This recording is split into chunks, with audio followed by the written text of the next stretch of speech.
화학업종에 대해서 알아보는 시간입니다. 오늘 이 시간 케미컬 에너지 투자자문의 차홍선 대표 모셨습니다. 어서 오세요. 예, 안녕하십니까. 네. 일단 최근에 국내 증시 상당히 어렵습니다. 이럴 때 상대적인 매력이 부각되고 있는 것이 중국 증시일 텐데 중국 같은 경우에는 지금 경기가 어느 정도 저점을 통과하면서 경기에 대한 기대감도 다시 높아지고 있고 그리고 경기 부양책에 대한 기대감도 하반기에 상당히 많지 않습니까? 중국을 좀 본다면은 중국과 연관 깊은 우리나라의 화학주도 좀 볼 수 있을까요? 예, 앵커님 맞습니다. 그래 보면은 지금 우리가 놓치고 있는 변수 중에 하나가 중국인데 중국은 지금 현재 2020년도에는 코로나 델타 바이러스에 의해서 고생을 많이 했고 그다음 주가 급등했죠. 결론적으로 말씀드리면 지금은 뭐냐면은 코로나 오미크론 때문에 중국이 많이 잠궜잖아요. 한 3개월 동안 잠궜는데 그게 계속 풀리고 있고 두 번째 우리가 놓치고 있는 큰 변수 중에 하나가 코로나 델타 바이러스 백신을 개발한 회사가 예를 들면 중국 기업 중에 권유한다기보다는 말씀만 드릴게요. 시노백이나 시노팜이 있었는데 이 두 개 기업이 지금 현재 코로나 오미크론에 특화된 백신을 개발하고 있습니다. 그러니까 흔히들 보면은 델타 바이러스에 특화된 백신을 개발해서 중국이 백신을 완전히 코로나에서 해방됐다고 했잖아요. 그런데 오미크론 때문에 잠궜는데 두 개 기업이 지금 현재 결과가 한 8월경에 나와요.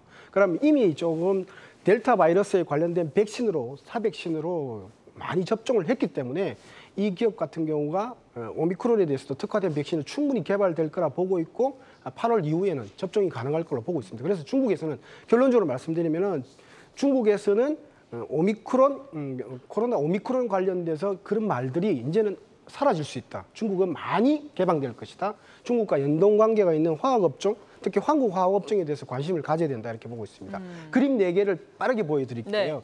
보면은 중국하고 정말 한국 화학업종하고 연동관계가 있어 보는 게 중국 상위지수하고 이 업종지수인데 코스피 200 우리나라 에너지 화학업종 지수입니다. 보시면 알겠지만은 붉은색과 파란색이 구별이 나지 않습니다. 붉은색이 같은 경우가 한국이고 중국이 이제 파란색으로 표시했는데 과거에 2020년도부터 해서 2021년도 1월 달까지는 거의 연동관 상관계수가 굉장히 높습니다. 그래서 연동한다 이렇게 보시면 될 것 같고. 근데 최근에 격차를 넣고 있죠. 그래서 이게 우리나라가 지금 중국을 못 따라가고 있다. 화학이 그렇게 보시면 될 것 같고. 그 다음 장을 보시면 재밌는 건데 여기 보면은 중국 상위 지수가 움직일 때 보면은 예를 들면은 코로나 델타일 때 2020년도 때 확진자 수가 급증합니다. 중국이 깜짝 놀랐죠. 그러면서 델타 관련 사백신을 개발해서 접종을 시작합니다. 접종 시작하고 그다음 확진자 수가 확 줄어들면서 상해 지수가 급등을 했지 않습니까? 그러면서 또 이제 이번에는 오미크론입니다. 오미크론인데 코로나 종류예요. 자, 그런데 오미크론 때문에 중국이 잠궜는데 지금 현재 확진자 수가 제로로 떨어져 있고 그때 개발을 해서 돈을 한 개 기업 같은 경우는 15조 원 벌었던 그런 기업들이 지금 현재 사백신을 개발하고 있어요. 오미크론에 특화된 사백신. 그 결과가 8월 달에 오기 때문에 중국에서는 오히려 제가 볼 때는 코로나 제로 정책이 성공했다 이렇게 보여주고 제가 볼 때는 이제는 그런 오미크론에 대한 이야기가 없을 거다 보는데 그 다음 장에 보시면은 이 우리나라 같으면 예를 들면 우리나라 제 같은 경우는 에틸렌이라는 프로필렌 같은 그런 화학을 사라는 말씀이 드린데 지금 보면 이게 보면은 하나솔루션과 LG화학의 시가총액 추이 그림입니다. 보면은 연동관계가 거의 유사합니다. 그래서 델타가 지나가고 나면 오히려 화학주가 급등하듯이 중국의 오미크론이 지금 지나가고 있기 때문에 백신도 사백신도 개발하고 있기 때문에 좋을 것이다 이렇게 보고 있습니다. 그래서 그 다음 장 보시면 이게 중요해요. 이게 보면은 지금 이제 여기는 거래 정지되기 때문에 살 기업은 아니에요. 나스닥에 상장돼 있는 중국의 시노팩이라는 기업인데 델타에 관련된 사백신을 개발해서 현금만 15조 원 번 기업이에요. 한 24억 명을 맞췄단 말이에요. 그 기업이 오미크론에 특화된 사백신을 개발하고 있다. 그 결과가 8월 달에 나온다. 그거 주목하셔야 돼요. 또 하나 짚고 넘어가야 될 게 이제 국제 유가가 아닐까 싶은데요. 이 2달 만에 이제 국제 유가 배럴당 $100 밑으로 떨어졌는데 이 유가 하락이 또 화학 업종에 미치는 영향 또 어떻게 생각하면 좋을까요?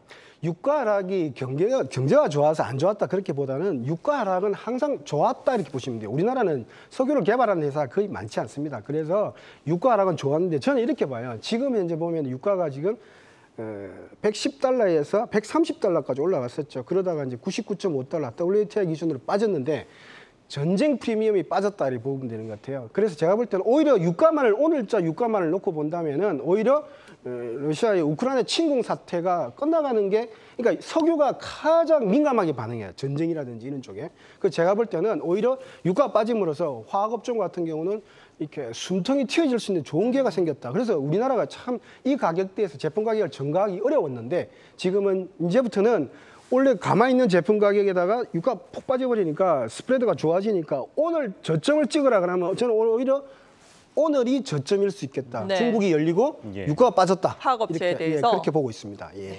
그럼 그 가운데 좀 주목할 만한 기업이 있다면 어떤 게 있을까요? 저는 그 전기차라든지 신재생에너지는 유가와 상관없이 잘 갈 거라 보고 있습니다. 예. 그런데 화학업종을 사셔야 돼요. 그 뭐냐면 에틸렌이라든지 프로필렌 같은 이런 것들이 중국과 연동관계이기 때문에 좋다고 보기 때문에 저는 전부 꾸준히 말씀드렸지만 하나솔루션이라든지 LG화학 같은 NCC 크래커 저는 좋아 보입니다. 그래서 전기차 배터리라고 사지 마시고 중국이 좋아지면 플라스틱, 비닐 좋아지고 이런 자동차 수요가 좋아지는 것 같다 이렇게 하면서 그런 기업에 접근하시는 것도 괜찮지 않겠나 보고 있습니다. 네, 지금까지 차홍선 케미칼 에너지 투자자문 대표였습니다. 오늘 말씀 고맙습니다. 고맙습니다. 감사합니다.